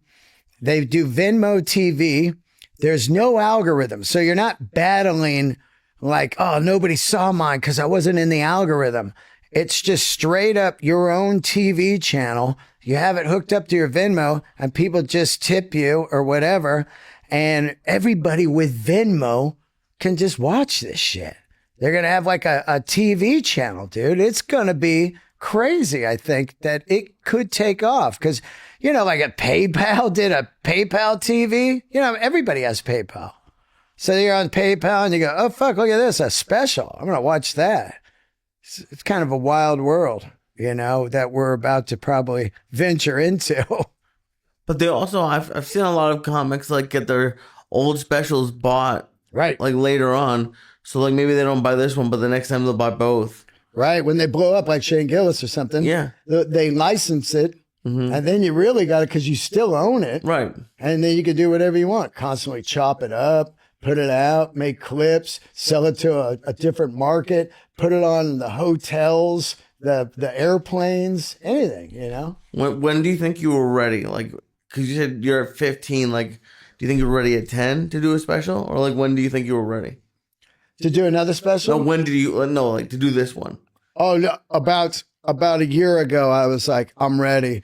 I had done this material in an arena all around America, opening for Bill. And that's a tough gig when you're opening for one of the biggest comics in America, hands down. And he's a slayer. And you're coming out stone cold, no host. And you're doing 20 in an arena, you know? And people are just looking at you like, where's Bill? And now you got to get it going. It is the fucking truth. Yeah. 18,000. Garden. You just did the Garden. It's so fucking electric when you walk on. Yeah. Dude, I got goosebumps right now. You walk on, you're like, I'm fucking right where, you know, some of the greatest shit of all time happened. You saw concerts there, you know? Like fucking Zeppelin played here 5 nights or whatever. And you're in that dressing room, you see all the photos, and you're like, all right, I gotta fucking get this. You know, it is. So you really figure it out right away. Is this material working? And once you see it's working, you're like, it's time to shoot this and move on. You know? Did it change at all going from like doing it in an arena to doing it in a club? No, it's just like in the arena, like somebody told me when I first started doing arenas, they go, the tip is go slow. Go slow. That's it. And I was up there after a while. I was almost kind of cocky after a while because I was like, oh, another one of these. Because once you're inside, they're all kind of the same. It's driving up to it. You're like, fuck, we're in an arena. But once you're in it, you're like, oh, yeah, where are we? You know, If like, you go up there and do my style, it's the nightmare. oh, yeah. Because all you hear is a person yelling into the microphone. Right. Because I'll go on a rant. Right. And those rants don't work that well in an arena. At least Bill has them tipped. Right. But a fast rant, you just hear blah, blah, blah, blah. It's like fucking listening to, you know. Yeah, you got the So echo. you have to do the joke, let it magnify, and come back. Yeah. And hold your face and do it again. And it's hard to learn, but that's why you do the theaters. That's why there's an evolution, you know. Nobody goes from, well, I did. I went from fucking 18,000 seats to 60 last Wednesday. Yeah. And I died a slow death. Like I just died. Everything that came out of my mouth was horrible that night. But I'm like, I couldn't make, like I just came from the Garden. Yeah. And here I am in a back room at a fucking sandwich place, you know. Dude, the same thing happened to me. I did the Garden, and the next morning I did the Cellar Brunch show and ate the biggest dick Biggest of bag all of time. dicks. And that's Of all okay. time. You just came out of this fucking Garden. Dude. You're good. You're good for a month. Yeah. If you bomb within that month, it don't matter. Because when you walk off, you bombed tonight. You really, bitch, I just did the Garden. Yeah. You gotta check yourself, motherfucker. Yeah. You know what I'm saying? I meant to bomb. Yeah, 99 problems and a bitch ain't one.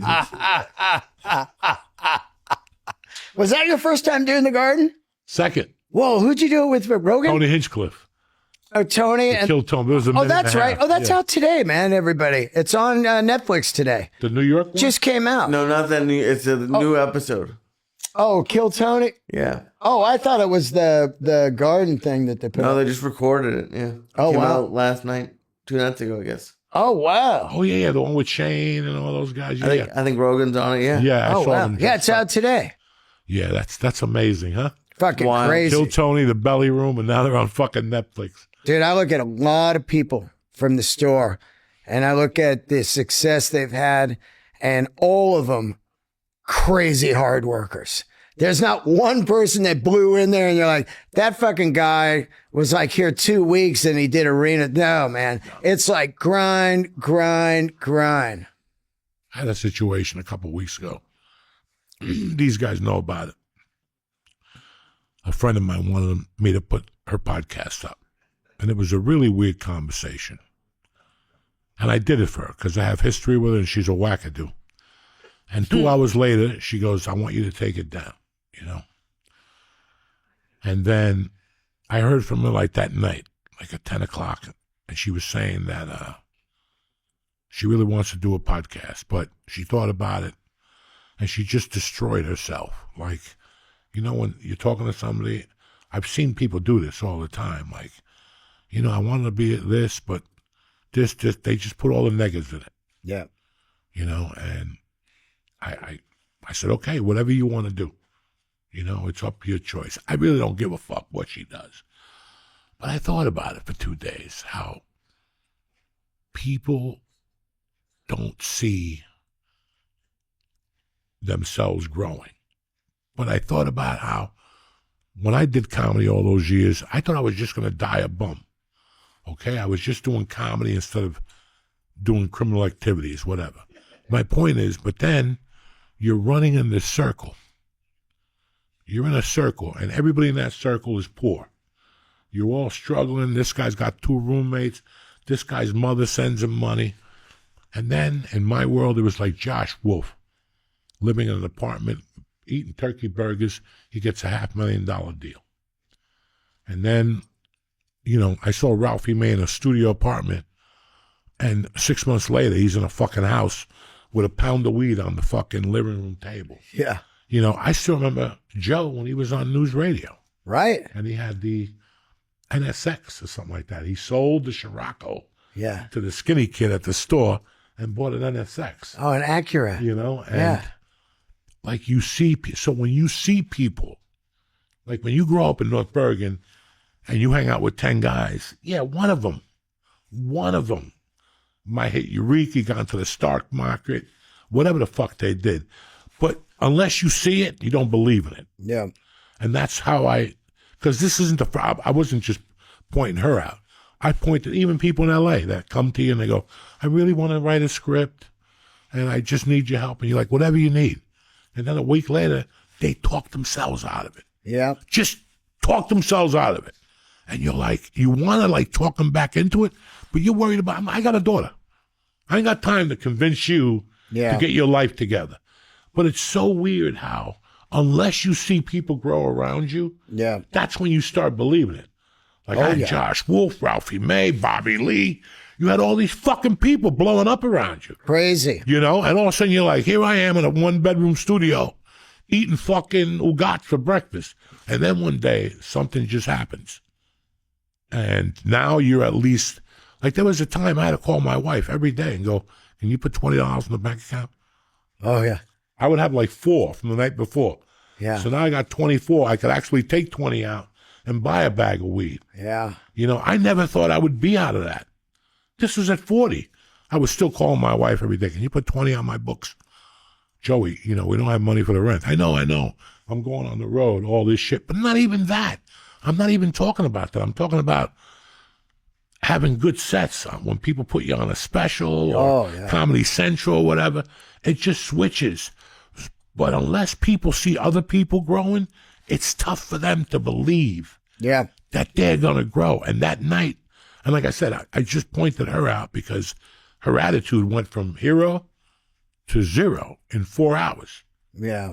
Like, it's not for me. I want to work behind the scenes. What? You know, I mean, And I just, all right, good luck, whatever you want to do. I'm here. And for 2 days, it really like, wow, how people got, I know, listen, I'm going to be honest with you. I know so many comics that were so much funnier than I was. Oh, man. And then they went a different route. They got scared.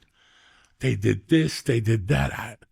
I saw so many people talk themselves out of a career in L.A. And they were close, because you never know how close you are. You don't. But why, like the words of my girl Sheryl Crow, why quit before the miracle happens? Yeah. Let the fucking miracle happen, you know? It's a fucking miracle. For me to have more than $200 in my checking account, that was a miracle. Yeah, man. Because if I got $300 for a gig, I bought an 8-ball. Yeah. Okay? Oh, yeah. An 8-ball. Yeah. So it's a fucking miracle. And people don't, it's really hard to make people believe that you have to get into the slot. It's like you're in LA doing open mics. Then one day somebody says, come to the Improv with me. You go, the booker likes you. They make you do sets in the front. Yeah. You just moved into the chamber. Totally. Now, it could be a chamber of a fucking machine gun with 1,800 rounds. Yeah. Or it could be a chamber with 6 bullets. You don't know? You decide, and you don't know. Yeah. And you don't know. And you get into that. And the next thing you know, you book a national commercial. And now, it's no big deal booking a national commercial, but people can't fuck with you because they know you got a chance now. I don't want this motherfucker to blow up, and then they won't talk to me. He's in the machine. So, yeah, you're in the machine now. And then you might book a one-line role in a movie. And then it just keeps going and going. But you're in the fucking rotation, you jerk off. Yeah. Don't give up now. No. Now is not the time to give up. And even if you're not in the rotation, get into the rotation, then quit. Yep. You know, it's so weird, jiu-jitsu. People quit after their first blue belt than anything. People just want to get a blue belt, then they don't show up no more. Yeah. It's just so weird how people don't see themselves. And to me, it's like a fucking shock because I didn't see it either. But I think when I got off the coke, I started to see it. And I know if I ever had an opportunity to do it, it's now. And it worked. So I think people should really give themselves a fucking shot, you know, and go, I got this. And if I don't, I die doing it. It doesn't matter. Doesn't matter no more. Nope. You're going to be broke anyway. You're not going to buy a car. I mean, it's just what we're going into the next 5 years is going to be horrible for everybody. Yeah, so do what you fucking love. So do it. Who gives a fuck? That's what I say. I got into comedy when I was in the worst spot of my life. Yeah. Out of prison, fucking divorced. It was fucking horrible. It was horrible. But I wouldn't have wanted, you know, it's like I told Lee, nobody ever pulls up to a open mic in a Lamborghini. No. You know what I'm saying? Fuck Nobody no. pulls up to an open mic in a Cadillac fucking Escalante. It's whatever the fuck they are. even playing field at an open mic. Even playing field. We're all in the there. same. And I tell no people man's this, land. you know, it's like people who work for an hourly wage. That's great. But you're telling me you got no fucking balls. Take a chance. Columbus did, because guess what? On the first, we're all fucking even. Yeah. Whether I'm the number 1 salesman, number 10, we're all even, bitch. Yep. So I got another chance at the first of the month. And I love that. I love that we could throw away a month in your life. Fuck it, I'm smoking dope. I'm getting herpes. I'm not fucking sleeping this month. And then you come back, you take your herpes medication, and you're fucking back. That's what this whole thing is about, man. And as old guys, we got to explain it to these young motherfuckers. Yeah. That we've seen it. Yeah, man. You know, I've seen it. I've seen people fucking hit a home run right in front of my fucking eyes. Oh, God. And go, holy shit. We were just took That parking lot at the store is a fucking plane, you know, like, it's like, here comes this car, like, whoa, someone got a deal. Yeah. I still remember writing a one-man show with this fucking loser. And I would meet him at that hamburger place in Burbank. Oh, yeah. Where people bring all their cars on Friday nights. Oh, yeah, Big Bob. Bob's Big Boy. Bob. Is that out of business yet? No, fuck no. That burger, that gives you hemorrhoids. Oh, that man. burger's next to the fucking Starbucks. Red Band and I used to go there at night, It's late right style. next to a Starbucks. Chili burger. Yeah. And I was in there one day. What the fuck was I going to tell you? God damn it. I forget now. Cars pulling in. No. Oh, I know what the fuck it was. I'm sitting there. I'm writing a one-man show with a guy. Oh, yeah, the loser. I forget what the fuck I was going to say. God damn it. Damn it. Those edibles are good. Oh, I'm writing a one-man show with a stiff. Yeah. And as I'm walking out of here, Joey, what are you doing here? And I turn around at Billy Gardell. Oh, wow. And I go, Billy, what's going on? How you doing? And we start talking. And he's telling me how he's thinking of moving back to Pittsburgh. That the Funny Bones just offered him a deal. And it was horrible money. And I was about to tell him that they had called me too. And the money was god-awful. And I had to call him back and go, I'll do those weeks, but I'm not doing Sunday. Then we're going to prorate it. Yeah. And they were like, well, you have to do Sunday. And I'm like, listen, this deal is not going to work. Yeah. But I still remember Billy Gardell telling me this. And a year later, he's on a CBS show. And now he's the host of a fucking, wasn't he hosting? He's had 2 shows on CBS Yeah. that are in fucking recurring, whatever the fuck that's called, syndication. Right. And he's touring now. You know, he's going to be here somewhere. I see him at Flappers. Yeah, I know he's at Flappers. Yeah. He's a funny Good dude. motherfucker. Oh, man, but good I still dude. remember seeing him. He lost a lot of weight. Yeah. He looks killer. Yeah. I still remember seeing, and he was a killer comic. Yeah. He's one of the nicest dudes, Nicest dudes in the He'll world. come up and go, God damn, that fucking joke's strong. Yeah, no, you know? he's a good dude. He'll tell he's you a that. very good dude. Yeah. He's an old school comic. Yep. And I still remember him going, I don't know if this is going to work out. Motherfucker, you got a billboard on fucking CBS and shit now. And and I remember those things. Yeah. Ali Wong. Oh, man, I tell the story Ali all the Wong, time. Fucking, half of the Whitney, well, no, I didn't know Whitney before the operation. Ali Wong's incredible. What a superstar. Yeah, I don't remember her. I didn't meet her. I didn't meet her till after she had the TV show. But you see all these people and you see them make the explosion. Now you're like, okay, that could happen to me. There's been a lot of explosions out of the store. A lot. It is nuts. The chick on Saturday Night Live? Oh, yeah. Melissa. No. Oh, fucking Punky. Punky. Dude, yeah. bartender to SNL. Great story.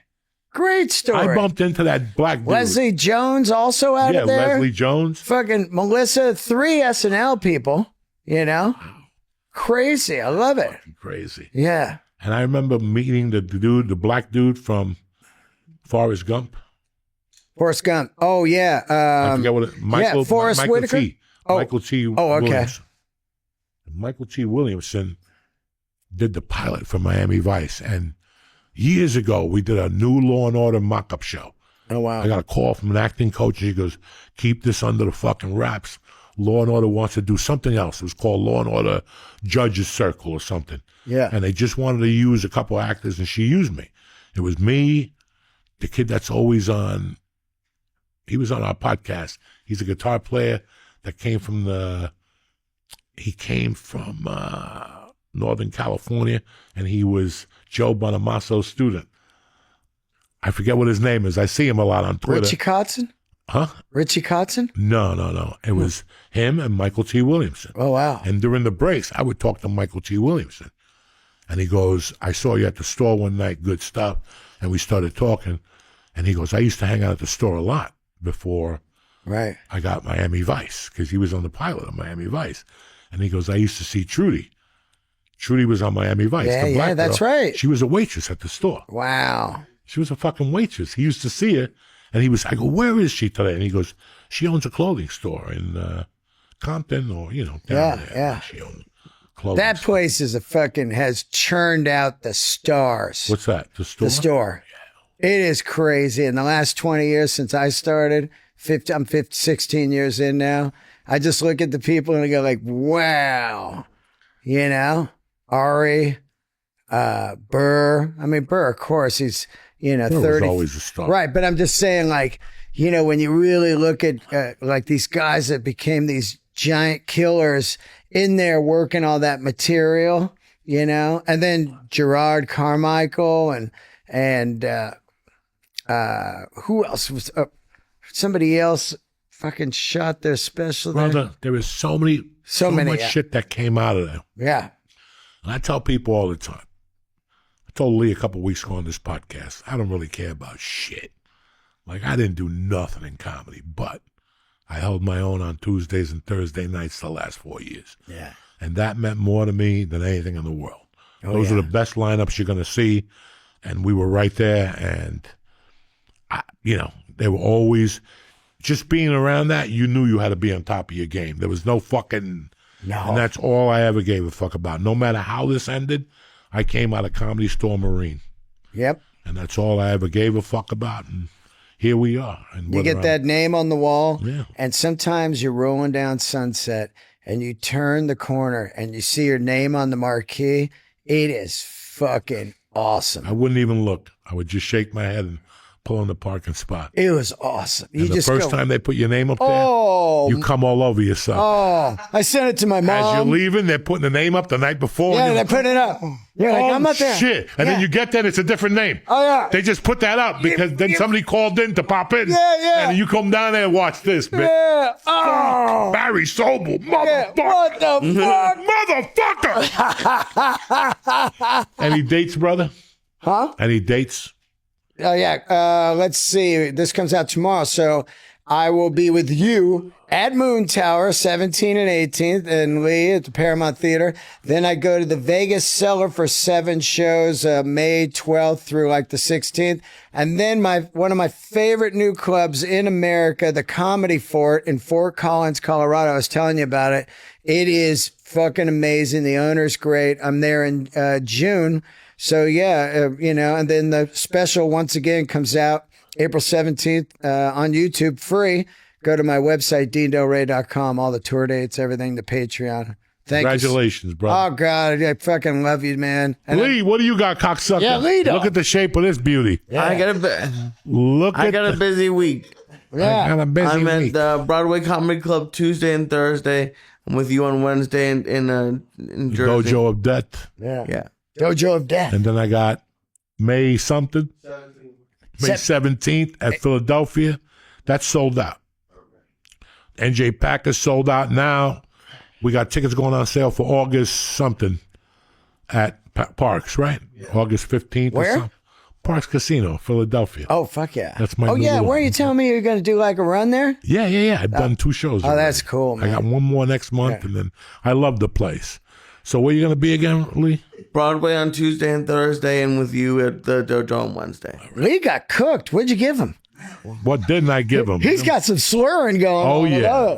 It was that last fucking Lee episode. and I rode the bus over, man. That was wild. Wait till you have to ride the bus home with him and carry him. No, Wait we're till you have going. to sit on your lap on I'm the going bus. Uber. I got to go to the Okay, yeah, he'll take stand. an Uber with you. It's good to see you, brother. Goddamn, Congratulations I again. miss You're you, my man. brother. I miss you too.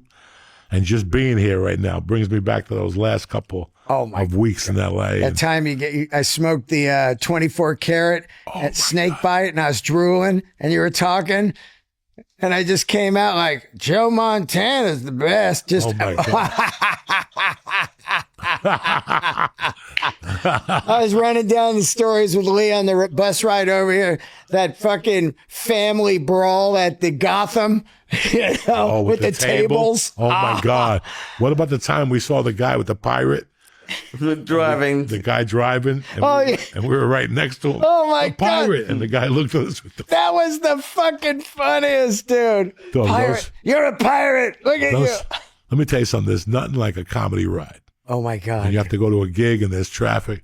Me and Lee had to go to San Diego one night. Oh. We could not stop. We had to pull over. yeah. 2 times. Oh, yeah. I was laughing so hard, my head was ringing. That's the night I was telling Lee about how you have to come in a woman's mouth and then punch her in the stomach. And then she comes and then you make her suck it up with a straw. And he's like, how do you do that? I had never done that in my life. I'm just pulling his leg. And the whole night, so wait a second, you come in their stomach, and then why do you punch him to get it out? And then what? Then you make him suck it up with the straw. He was like baffled.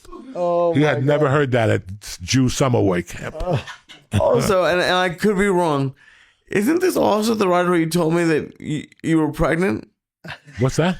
Isn't You it were also pregnant? the ride that you told me that Mercy was coming? I don't remember. I think it was that same ride. Like you told me those 2 stories. I don't know. That's when we went to Harrah's in San Diego. Oh, yeah. We were fucking late. We were fucked up. We took like 2,000 milligrams on the ride down. Oh, yeah. fuck. When we got down, the guy's like, the show's starting. No, it's not. Yeah. We're eating first. We No, got to it's sit not. down for a minute. Yeah, they can wait all they want. The guy brought me fucking lobster bisque in a rush out of like a Chinese container. I'm like, I'm not getting on that stage. I'm fucked up, Jack. He's like, what do you mean? I'm fucked up. So you better get some food out of here. Lee was eating right out of the fucking container. Yeah. They gave him like steak or something. It was Man. Well, fucking dude, great food. I don't think I had an iPhone yet, maybe, or dude, or something didn't work, and we kept getting lost and kept getting lost. Yeah, we kept getting lost. You had to get out of the car at one point because I think you had to puke or something. You what? Didn't you have to puke or something? Oh, yeah. We ate like fucking everything. Oh, my God. And you're driving. And we're driving and doing 90. 90. You know, that Oh, my San God. Diego traffic. Oh, bro. I yeah. don't wish I Oh, know no, that. the worst. I did it last Thursday. Oh, the worst. I did a one-nighter at La Jolla. Oh, You know, it's 7-hour drive down. You could just go to SF if you wanted. Fuck. I'm done. That drive always used Oh, to my get me. God. And people never understood. It doesn't work. It is gnarly. It doesn't work. I like Guys, the it train. doesn't work. I go the train. Doesn't work. It's too long. It's far. When you drive back in an hour and 30. Isn't that and nuts? It takes you 40 hours to get. It takes you 4. You leave at 2 o'clock. You're not getting there till 6. Bro. Nope. Forget it. I leave at 10 I'm not now. doing it. I'm not fucking doing it. Crazy. It was always horrible. That was the worst drive in America. Oh, How does a 1.5 hour? Bro, I even made it back an hour. When I was doing coke, Oh, yeah. my drug dealer used to close at 1. I made it back in an hour 20. Oh, And yeah. that's 90 from Irvine all the way to fucking Hollywood. I did an hour, 43 minutes Thursday Yeah. night. And on No the way, problem. Bro, on the way down, it's fucking 4 hours. Oh, easily. Easy every time. Easily. No. Whoa. No. I don't even like that San Diego that much. There's nothing down there for me. You know I what I'm love saying? that club, boy. I like the club. I like the yeah. beach. I like the sushi. But Yeah. after that, put me in the fucking car. Yeah, yeah. 4 hours for this shit? I could just go to Sushi's Eye, whatever the fuck, by my house. The one next to the comedy store. Sushi's End, whatever the fuck it is. Oh, yeah. I love you, cocksuckers. Stay black. We'll be back next week. Don't forget to watch.